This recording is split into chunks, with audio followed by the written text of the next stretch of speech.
Virgil says that they're approaching the city of Dis, and Dante sees a city with buildings glowing red.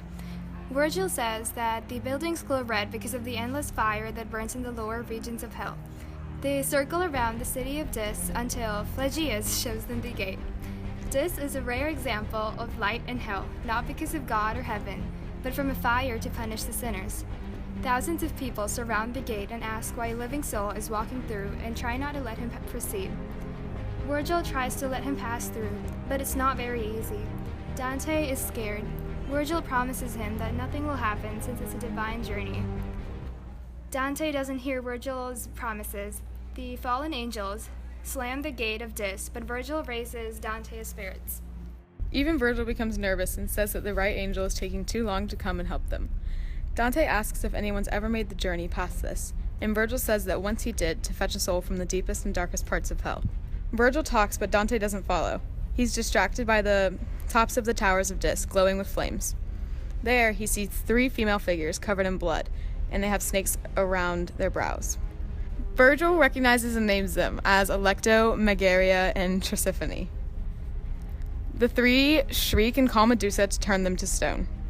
Virgil asks Dante to turn and close his eyes, because if he is turned to stone, he'll never escape hell. Medusa and the 3 are from the classical mythology. We'll cover them later. That's when Dante hears a crash and sees the godlike angel coming and crossing the river Styx, parting souls on its way. It touches the gate with its wand, and it opens immediately. It tells the others to let them pass and to not disobey God. Under the protection of the angel's words, Dante and Virgil proceed, and they see burning open tombs with screaming souls inside. This is a punishment meant for extreme sins.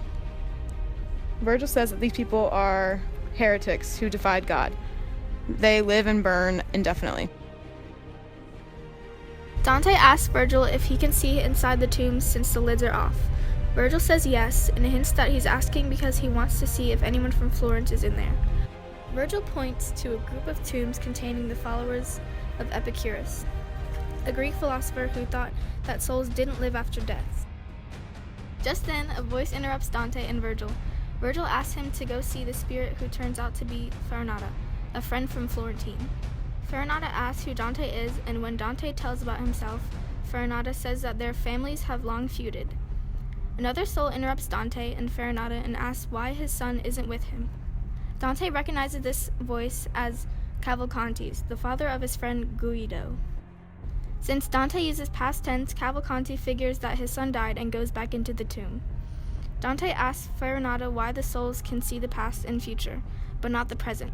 He says because it's a punishment for not believing in the afterlife. Dante and Virgil reach the edge of a cliff looking down at the lower parts of hell, whose overpowering stench they can smell. They take a little break and see a vault with the words, "I hold Pope Anastasius."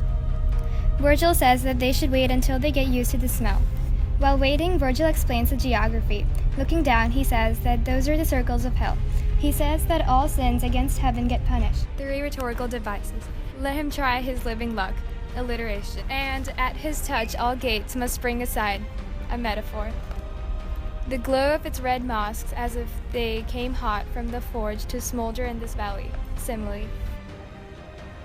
In review of Circle 6, we learned about the sinners who are called the heretics. They didn't believe in life after death, so they were locked in burning tombs.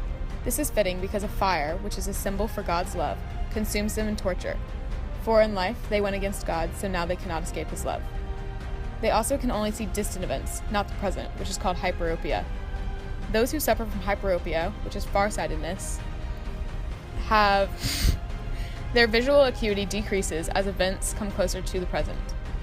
Because there will no longer be a future when the world ends, souls of the damned will have no external awareness to distract them from their eternal suffering.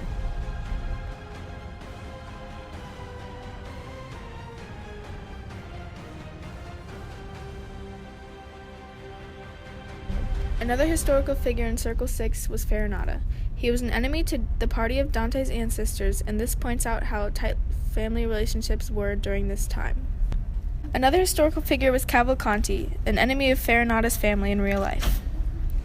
Another historical figure was Guido, Dante's best friend and Cavalcanti's son. The leader of the heretics was Epicurus, who coined the idea that the soul dies with the body and there is no afterlife. Some mythological allusions would be Medusa and the three monsters.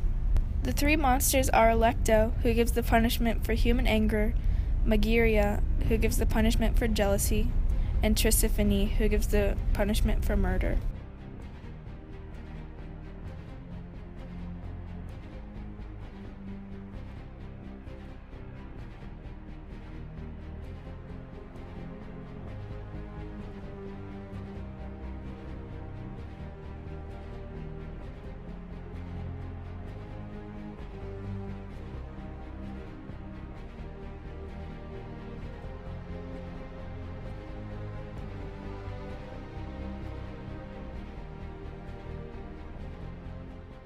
There isn't a ton of connection to the real world throughout Circle 6, but this is a couple different connections if you were to pull some.